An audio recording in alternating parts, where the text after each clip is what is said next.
Hello world, this is Stefan of Lindergan Games, and I finally have the beginnings of a combat system. Pretty much what we have now at this point is whenever the knight stops the Minotaur will whack him a couple times and then the knight will die. Of course, for the purposes of having a video continue, the knight will just pop back later and they'll start it all over again.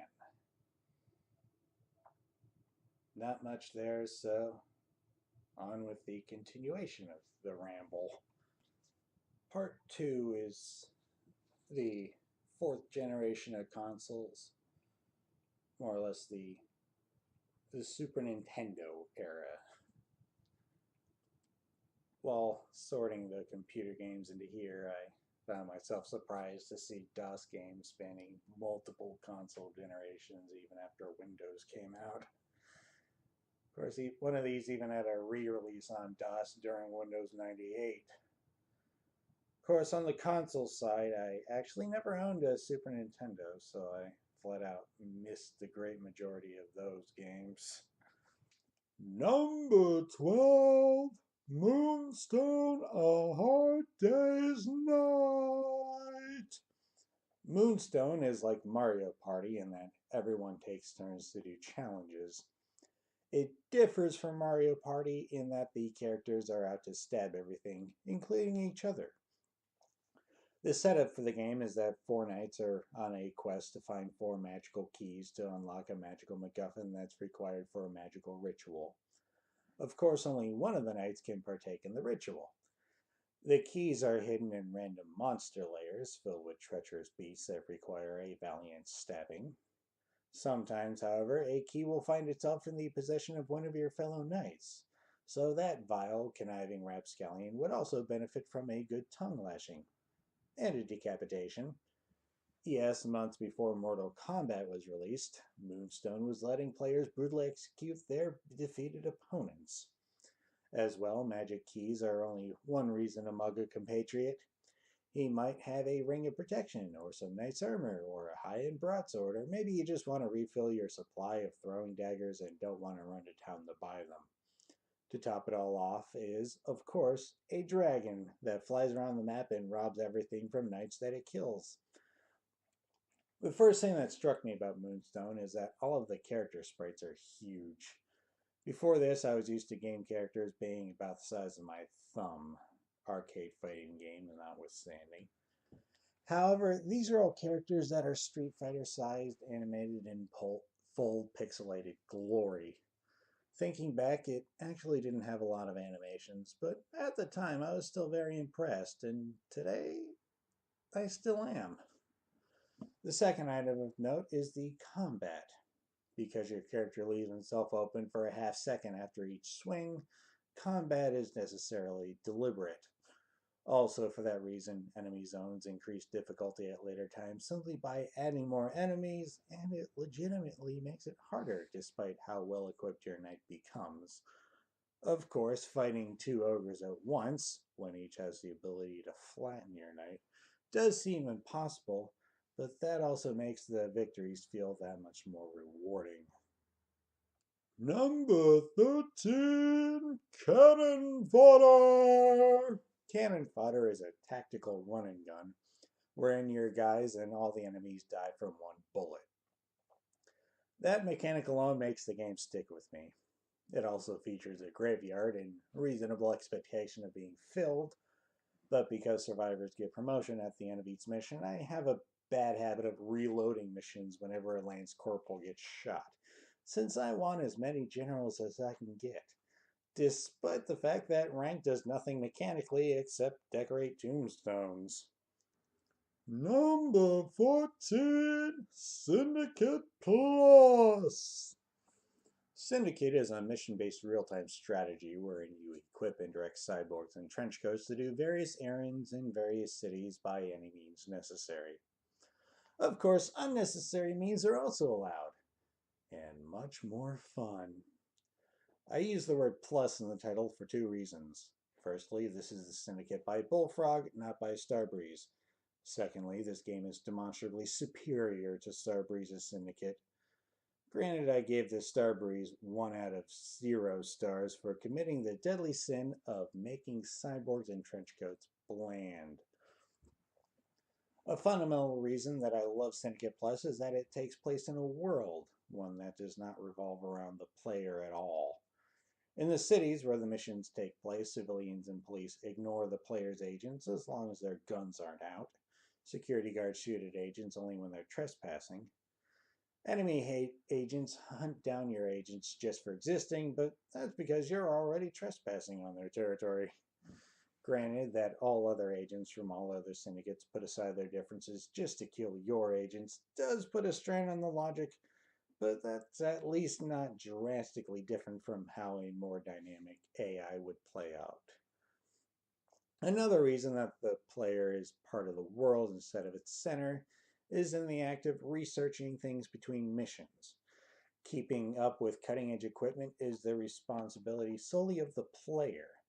If you're over equipped for a mission, great for you. If you're under equipped, too bad. A lot of the distant missions, let's say, require high tier equipment in order to succeed. In one of them, even I had to outfit my team entirely with death lasers in order to reach the objective. I said distant missions instead of later missions because the game progresses similarly to how Risk does, in that you go from territory to neighboring territory and can soon branch out in regards to which territory to invade next. Combined with being manually involved with tech research, it really gave me the feeling that I was the executive in charge of my syndicate's future, and even though the ending was just roll credits, I really felt like I had taken over the world. Number 15, Kirby Superstar. Kirby Superstar is a Kirby game with various game modes. What I love about Superstar more than all of the other sequels is that all of its mechanics are either expanded, rearranged, or both. On top of Kirby's being able to steal a larger variety of powers, he can also do more things with each one that he could in Adventures in Dreamland. Except laser. He still just shoots a laser. However, with, for example, firepower, Dreamland provided a separate ability for breathing fire and one for flying through the air as a fireball. And Superstar lets Kirby, with a general fire ability, breathe fire, fly, and set himself on fire. As for the major game modes, not counting Boss Rush and minigames, while they don't equate to a full campaign by themselves, each one changes how the game is played within that mode.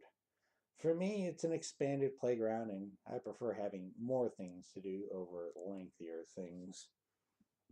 Number 16, Raptor Call of Shadows. Raptor Call of Shadows is a top-down ship shoot-'em-up like Space Invaders and Galaga.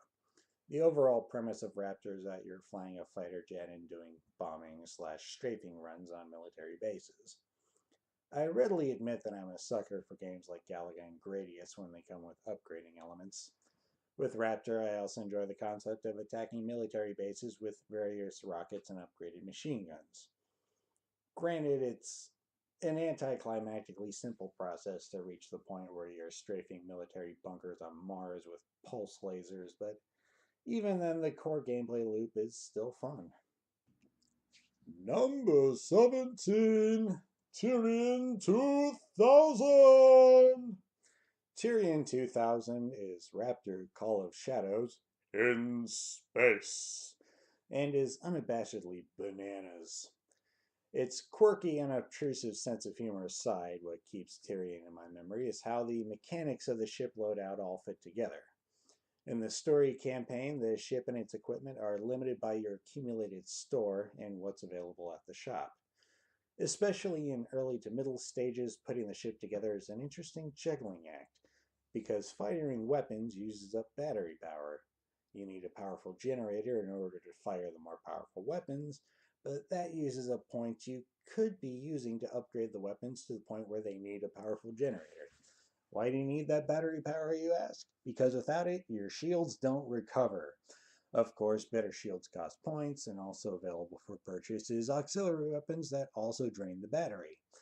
My own solution for the balancing act is that I always end up becoming a glass howitzer, praying that I don't get hit while I recharge. It works often enough for me. Number 18, Secret of Mana. Secret of Mana is an action-adventure game with quasi-real-time combat. The combat features a soft sort of cooldown that doesn't prohibit you from attacking again immediately, but does require you to wait if you want to attack at full power. While the nature of the character's abilities lend them to naturally favor some weapons over others, I'll always fondly remember having the Pixie Wizard fight with Excalibur, giving the healer a battle axe, and thrusting the heavily armored warrior into the front line with knuckle dusters. Number 19, One Must Fall 2097. One Must Fall 2097 is a fighting game featuring giant robots. Enough said. Number 20, War Incorporated. War Inc. is a real-time strategy game where in-battle resources come from outside infrastructure. The goal inevitably becomes to win battles as cost-efficiently as possible, which is an interesting metagame.